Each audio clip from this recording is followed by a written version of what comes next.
Hello everyone, welcome to National Central University. I am mental health counselor Pei Li.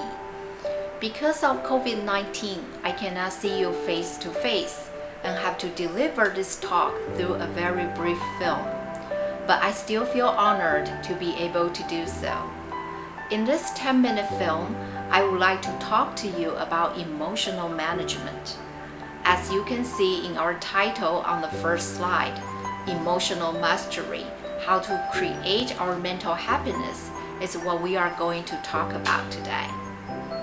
I would like to ask you a few questions. How many of you have ever heard emotional intelligence? How many of you know what emotional intelligence means? And the third question is, how many of you have the experience of learning to manage your emotions? Since emotional intelligence becomes such a popular term, I guess most of you have heard about it, but not many know what it actually means. When I grew up, I basically grew up in an environment that focused on academic performance. No one actually taught me how to deal with my emotions when I was frustrated or when I was upset. It seems that people around me think the ability to deal with emotions comes naturally. And even though we develop this ability, we take it for granted. When I was little, I got angry a lot. And every time I was angry, my father used to tell me, "Girls don't get angry. Girls must look humble and submissive, or no one will like you." But does that mean I do not get angry anymore after my father's repeated warnings? Of course not. I just become better at suppressing or denying my anger because I know my family doesn't allow it. And my brother, when he was a little boy, cried a lot. And my parents was very upset when he cried.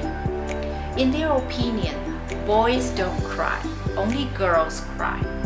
So my brother learned to hide his tears and pretended nothing had happened. As a result, my brother and I only show the feelings that the family or culture allows.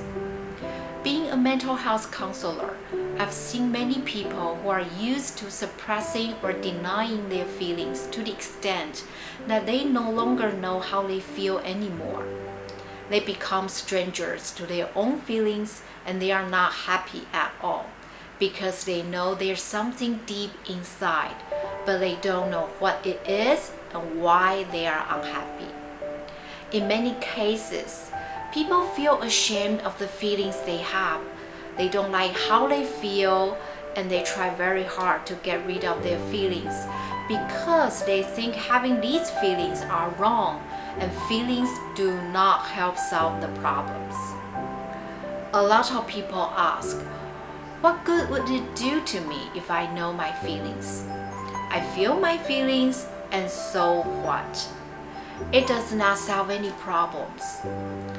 Well, it is true and it is not true. Suppressing or denying our feelings makes us more confused and anxious. And those feelings that we deny will actually come and nag us now and then. These feelings do not go away. But when we are clear about how we feel and why we feel this way, even if it does not solve the problems, we feel much relieved.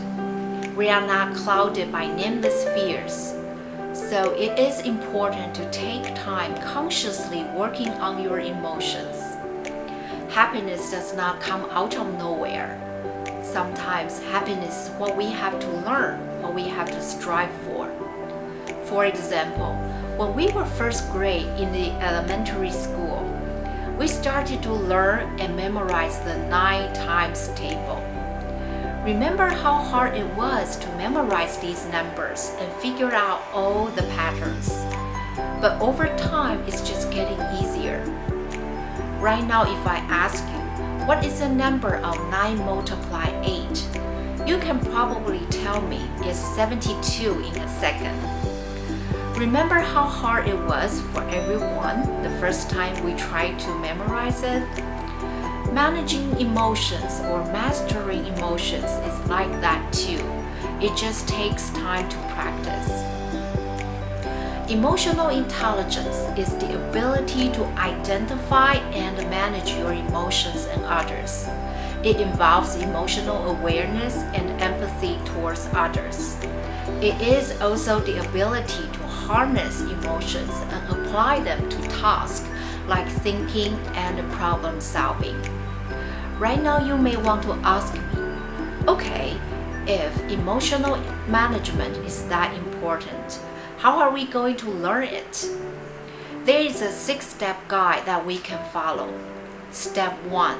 We need to acknowledge our emotions as something valuable. Like I said before, most of us focus on the solutions when we encounter problems. We don't think the emotions have any value in the whole problem-solving process. In fact, emotion is neither good or bad. It is the culture or society that labels the emotion, like women are allowed to be angry, men have to pretend strong. Step 2. Differentiating and analyzing our emotions. When we accept and have curiosity about our feelings, it is easier for us to know what our true feelings are. For example, sometimes we see people express anger by crying, and when they are sad and helpless, they act in an aggressive way. So being able to differentiate our emotions enables us to have a deeper understanding as to why we feel the way we feel and the messages behind these emotions. Step 3. Accept and appreciate emotions. As I said before, sometimes we just hate how we feel. We do not accept our feelings, and when we don't, we make the whole process more complicated. For example, if I feel angry, sometimes it means I feel it's unfair and I'm mistreated.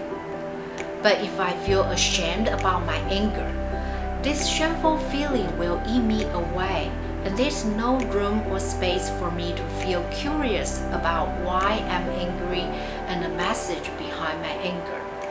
I would just be so busy telling myself, Chape, remember what your father said. It is wrong to be angry. I would waste most of my energy trying to suppress my anger and blame myself for not doing right. That's why if we can acknowledge our emotions, things will be simpler. We only have to deal with one emotion, which in this case is anger, instead of dealing with two emotions, anger and shame at the same time. Step 4. Reflect on your emotions and their origin. My suggestion here is that you can write down your emotions every day. You can have a small note in your pocket and write down how you feel and what actually happened that stir up all these emotions inside you, and then reflect on it. Step 5. Handle your emotions. There are so many ways to handle your emotions. The example I just gave, writing down in your notebook, is one way, because it puts distance between you and your emotions. And you can have more space to think and contemplate what actually happened inside you. Reading books about emotions or self-exploration can be another choice. There are so many books in the area of family relationships, interpersonal or romantic relationships. These books can help you understand yourself and others in a deeper level. I also highly recommend that you can get a quiet place and meditate every day. Just paying attention in the present moment gives you inner space to know yourself. 5 minutes a day is enough. There are so many meditation videos for the beginners on YouTube. You can see which one is suitable for you. Step 6.